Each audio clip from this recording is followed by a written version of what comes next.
Okay, so we're back on the Indian. Well, I guess that was my last video. So this is what I have built. Um, so far this is what it is. This back front edge here is actually a radius. Hand formed that. Then it's got the step in it for the inside. I had just a little bit of chatter.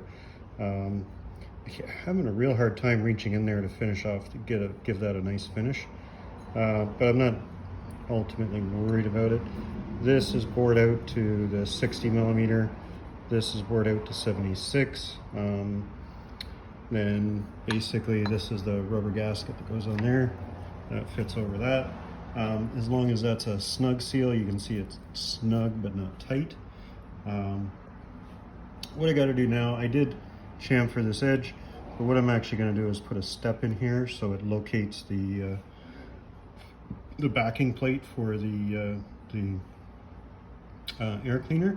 And I think what I'm going to do, even though I'm going to lose some contrasticity for it, I think what I'm going to do is actually angle this out a bit.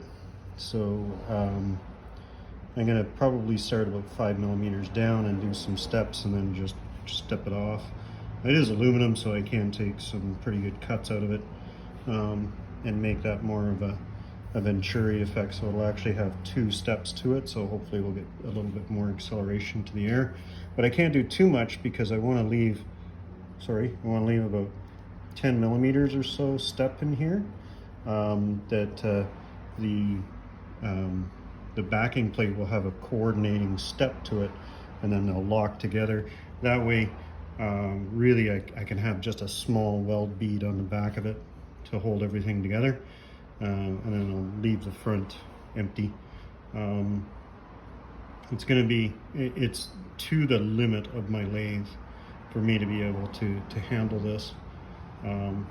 This guy is the only other sensor I'm worried about. It's gonna sit about here, about like that. I should have enough room to get the sensor in there and everything.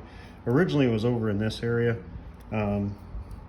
but it sat like back here. Whoops, sat back here. So I'm gonna have to move that around a bit.